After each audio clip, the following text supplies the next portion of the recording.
안녕하세요. 네, 안녕하세요. 아, 아이, 지금 여기는 작업 공간인가 봐요? 그렇죠. 여기서 한 15년 동안 작업을 하고 있죠.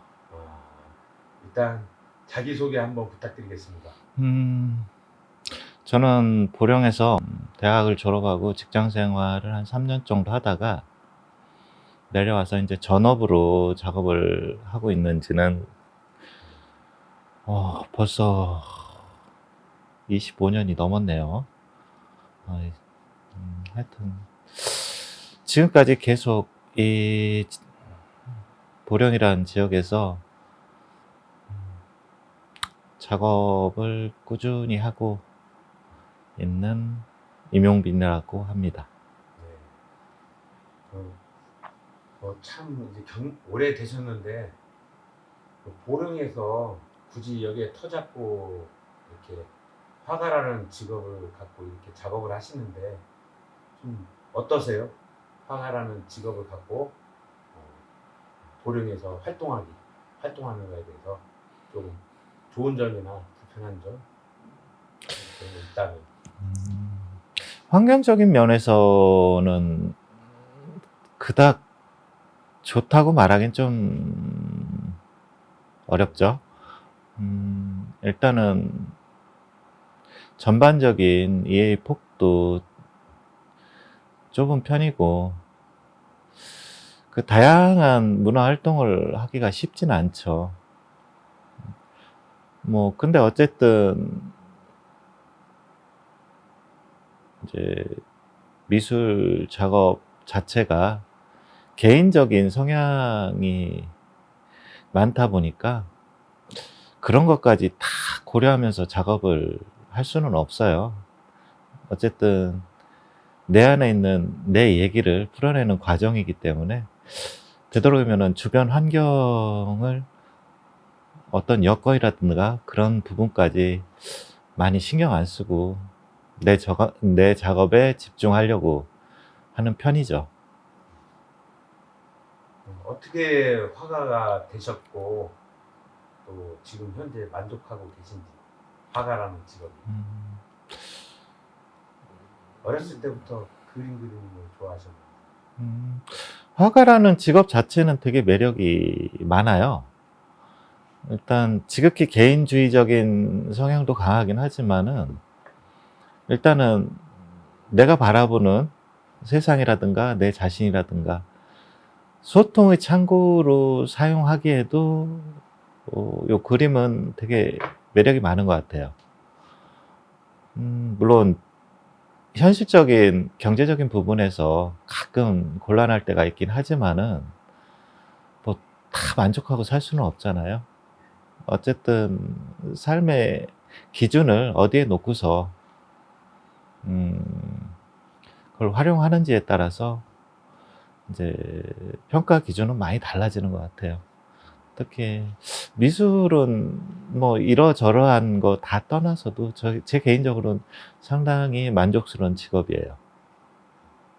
어떤 경제적인 부분에 대해서 좀 얘기하신다면 이 그림을 통해서 특히 이제 보령이라는 소도시를 통해서 좀 어려움이 더 많지 않을까라는 생각이 듭니다. 사실 작품을 하면서 그 전업 작가라면은 그 작품을 판매를 통해 가지고 생활이 유지가 돼야 되는데 그러기는 사실 좀 많이 어렵죠. 그러다 보니까 그 외의 부분들 노동을 하죠. 그래도 아직 이걸 놓지 못하는 거는 그만큼의 매력이 있기 때문에 그렇지 않을까요? 다른 부분 단순히 생활 부분이라든가 경제적인 부분만을 생각한다면은 사실은 못하죠. 근데 어차피 태어나서 삶을 영위하다가 죽어가는 그게 인생의 한 부분일 텐데, 전체라고 봐야겠죠? 인생일 텐데, 그렇게 따지면은 내가 가치를 어디에 두느냐에 따라서 달라질 건데, 뭐, 당장 삶이 공공하다고 버리기에는 좀 그렇죠. 여기 작업실에는 또 고양이도 있나 봐요. 네. 고양이들이 많이 오죠. 고양이들도 많이 오고, 뭐, 여기가 도시 안에 있는데도 이제 산속이라 뭐, 여러 짐승들이 많이 오죠. 뭐, 얼마 전에는 뭐, 오소리도 왔다 갔다 하고, 좀 이제 친하세요? 고라니도 오가고, 오소리 같은 경우는, 그쵸. 제가 사료를 조금 놔두는 편이에요. 그러면은, 가끔, 사실 요즘은 걔네들도 힘들죠. 환경이 그렇게 좋지 않으니까. 가끔 와서 먹더라고요. 제 눈에도 몇 번 보였는데, 많이 예쁘죠. 자연 그 자체의 모습은 항상 예쁜 것 같아요. 작품 세계에 대해서 조금 설명해 주신다면. 김용빈 화가의 작품 세계. 무엇을 추구하고 무엇을 담아내려고 하시는지. 되게 난감한데. 가장 쉬운 질문이면서도 난감한 질문. 뭐 그렇죠. 솔직한 내 안의 모습을, 그러니까 환경적인 부분도 물론 있겠지만은, 제가 아까 소통에 대한 부분을 얘기했는데, 저는 그 인간관계에 대해서 이렇게 제가 느끼는 그런 부분들을 최대한 제 작업 속에 이제 녹여내려고 노력을 좀 많이 하는 편인데, 실제적으로 보면은 주변에 이제 이런 자연적인 것들을 표현하려고 노력하는데, 이제 표현 방식은 그 안에 같이 공존하는 인간의 관계를 이용해서 그 환경을 표현하려고 노력을 해요. 그러니까 최근에 하는 작업 같은 경우는 이제 그러니까 사람과 사람을 연결해주는 그 끈의 모습을 표현하면서 선으로 그어가면서 그 농담을 조금 다르게 이제 뭐 진하게 하거나 연하게 하거나 하면서 풍경을 표현하는데, 그 선 하나하나 그을 때마다 이 공간을, 이 자연 속에 살아가는 너와 나, 그러니까 사람들이겠죠? 그 사람들의 인간관계, 그거를 이제 표현하려고 노력을 하죠. 그걸 이용해서 자연을 이제 표현하면서, 그러니까 이 공간은 나 혼자만 늘 위해서 존재하는 공간도 아니고, 결국에는 너와 내가 같이 가꿔가면서 살아가야 될 그런 공간일 텐데, 뭐 여러 가지 반성도 하죠. 뭐 이제 오염을 시킨다든가 환경 오염 시키는 그런 부분들도 있고, 또 이제 인간들의 그런 이기심 때문에 주변에 있는 여러 동물들도 같이 살 수 없는 그런 공간을 만들어 버리는 그런 부분에 대한 좀 약간 반성적인 그런 부분들도 생각을 하면서 작업을 하고 있어요. 끈이라는 그런 매개체를 통해서 그렇죠. 소통을 이뤄내는. 그러니까 모든 건 다 연결돼 있잖아요. 그렇죠. 그거를 이제 선의 반복을 통해서 그거를 계속 제가 담아내려고 하죠. 근데 거기에 이제 제가 이렇게 선을 긋다 보면은 규칙적으로 선이 만들어져요. 그러니까 어떤 모든 관계도 결국에는 서로 소통하고, 이제 인연이겠죠. 인연이 만들어지면은 거기에 어떤 규칙적인 그런 관계가 만들어지잖아요. 그런 것들을 갖고서 최근에 작업하는데 좀 재밌어요. 그 최근 전시, 오늘 뭐 철수하신다고 하는데 전시 내용 좀 알려주시면. 이제 오늘 철수하는 작업은 이제 드로잉전이라고, 이제 예전에 계속 이쪽 그 보령에 이제 미협이란 단체 하나밖에 활동을 하지 않고 있었던 미술 단체가 그 하나였어요. 그러니까 우리나라도 어떻게 보면은 그 여러 가지 뭐 전쟁이라든가 막 이런 진짜 먹고 살기 힘든 그런 환경이 계속 만들어지다 보니까 사실은 그 돈 이외의 가치에 대해서 생각하지 못할 정도로 막 많이 이제 어려운 상황이 돼 있었잖아요. 근데 그 상황에서 이제 어떻게 보면 우리 선배들이 고생을 해서 어느 정도 경제적인 기반을 만들어 놨죠.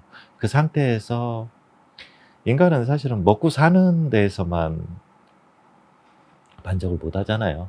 그 외의 창작적인 부분들의 그런 갈증을 느낄 때 이제 선배들이 이제 미업이란 단체를 만들면서 이쪽 지역에서도 이제 문화 활동을 좀 했던 것 같아요. 그런데 너무 그 한 단체로만 이렇게 하다 보니까 좀 약간 고인물처럼 이렇게 돼버리고 좀 답답했어요. 그래가지고 새로운 대안의 그런 활동이, 미술 활동이 좀 필요하다고 느껴가지고 그때 이제 우리 동기들이 이쪽에 친구들이, 미술부 친구들이 이쪽에 5명이 내려와 있는데 그 친구들을 축으로 해가지고 일단 가장 기본적인 드로잉에 기반한 그런 전시를 한번 만들어 보자 하고서 그때 시작을 했는데 벌써 한 20여 년 가까이 됐죠. 그렇게 해가지고 쭉 이어져 오는데, 그러니까 형식도 없고 그렇다고 누구 뭐 이제 사람 가리지도 않고 미술을 사랑하고 미술 이제 그림이라든가 이런 문화 활동을 하는 그런 사람들은 누구라도 참여할 수 있는 그런 식으로 해가지고 매년 한 번씩 이렇게 전시를 하고 있거든요. 보령에서만. 보령에서 하고 있는 거죠. 뭐 그렇게 그 전시 준비하다 보면은 이제 어떻게 보면 같은 그림을 나 혼자 계속 그리다 보면은 좀 그 틀에 갇혀버릴 수가 있거든요. 근데 그걸 깰 수 있는 획기적인 그런 작업도 그 드로잉전이라는 그 전시를 통해서 새로운 이제 시도를 하게 될 때가 많거든요. 그런 의미에서 꽤 재밌는 전시예요. 볼거리도 꽤 많은 편이고 이 지역에서 그래도 자유롭게 운영되고 있는 미술 활동입니다. 네. 어떤 면에서는 시민들한테는 더 생각의 영역을 넓혀갈 수 있는 어떤 그 미술 세계 그 공간을 좀 확장해 주시는 것 같다는 생각이 듭니다. 네, 재밌어요. 재밌고 실제적으로 와서 보면은 다양하기 때문에 아, 이런 생각도 할 수 있구나라고 이제 재밌게 보는 사람들이 많죠. 만약에 화가를 이렇게 꿈꾸는 청소년들에게 해줄 말씀이 있으시다면 혹시? 뭐 잘 아시겠지만은 창작이란 이 영역이 물론 인간의 그 역사는 계속 인간에서 인간으로 계속 이어지면서 이제 만들어진 역사잖아요. 뭐 미술도 이제 그런 부분들이 존재하는데, 근데 이제 이제 선배들의 그것만 볼 게 아니라 새로운 자기 영역을 찾아가야 되는 거잖아요. 뭐 선배들의 모습은 그냥 이렇게 쓱 훑고 지나가면 그게 답인 것 같아요. 결국에 가서는 그것들이 방해가 될 때가 꽤 많거든요. 그러니까 내 의지하고 내 생각이 중요하죠. 보령이 앞으로 미술이 이 보령이라는 지역에서 어떻게 나아가야 될지, 어떤 방향성을 갖고 가야 좀 더 보령 미술에 대한 어떤 세계관이 확장이 된다던가 발전이 된다던가 뭐 그런 요지를 생각을 갖고 계시면 어떻게 해야 하면은 이 보령 미술이 좀 더 한 단계 올라설 수 있을까라는 어떤 방향성이 있으면 한번 제시해 주십시오. 사실은 지금 현대를 살아가는 사람들은 사실 이미지 과잉 시대에 살고 있거든요. 어떻게 보면은 저도 그 중에 한 축을 담당하고 있는 사람인 것 같기도 한데, 뭐 글 쓰시는 작가분이니까 더 잘 알겠지만은 이제 어떤 글이나 이런 책보다는 이미지는 이제 직관적으로 탁 다가오니까 접근하기가 편하죠. 그래서 아마 그쪽에 사람들이 많이 이렇게 몰리고 그러는 것 같은데, 근데 저는 제 개인적으로는 사실은 사고의 확장에는 조금 방해가 될 때가 있다고 생각을 하거든요. 이 이미지 자체가. 오히려 책을 더 많이 읽는다든가, 대화를 좀 더 많이 나눈다든가, 그런 걸 통해 가지고 소통의, 그러니까 그 사람을 이제 상대와 나의 관계 속에서 서로 소통하면서, 인간이란 궁극적으로 인간이 살아가면서 찾아야 되는 그 무언가를 고민할 수 있는 그런 부분에 좀 더 많은 사람들이 고민했으면 싶죠. 당장 보이는 그거에만 현혹되지 말고. 그럼 앞으로 저기 화가님의 계획은 뭐 전시회 계획이라든가 아니면 어떤 계획이 따로 있을까요?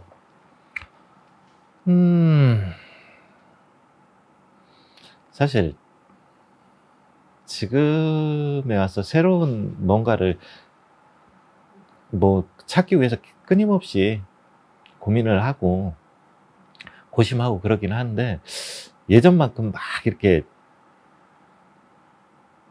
치고 나갈 수 있는 그 정도로 막 이렇게 생각이 진행되지는 않더라고요. 근데 지금은 좀 더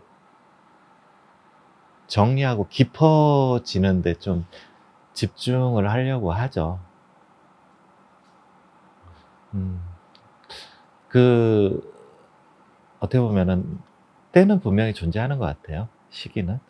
그러니까 젊었을 때는 많이 부딪히고 새로운 걸 찾기 위해서 막 이리 뛰고 저리 뛰고 했다면은, 지금도 그런 걸 전혀 안 하진 않지만은, 그래도 그동안 살아온 부분들에서 내가 이러이러한 것에 대해서 고민하고 표현하려고 노력했구나라는 거를 조금은 정리를 하고 싶어요. 정리하면서, 왜냐면은 이 시기가 지나면은 아예 그 에너지조차도 참 생산해내기 좀 많이 버거울 것 같아서 지금은 그쪽으로 좀 고민을 좀 하는 편이죠. 그리고 마지막으로 네. 한 말씀, 그냥 뭐 어떤 얘기든 괜찮습니다. 시청자들한테 한 말씀 해주셔도 되고, 본인한테 나중에 이 영상을 통해서 볼 때 본인 자신한테 얘기를 해도 되고, 한 말씀만 해주십시오. 마지막으로. 뭐 언젠간 사라질 존재이긴 하겠지만은,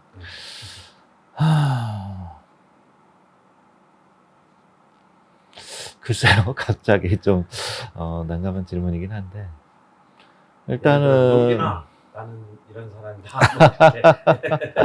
그렇게까지 말하기는 좀, 네. 좀 그렇고,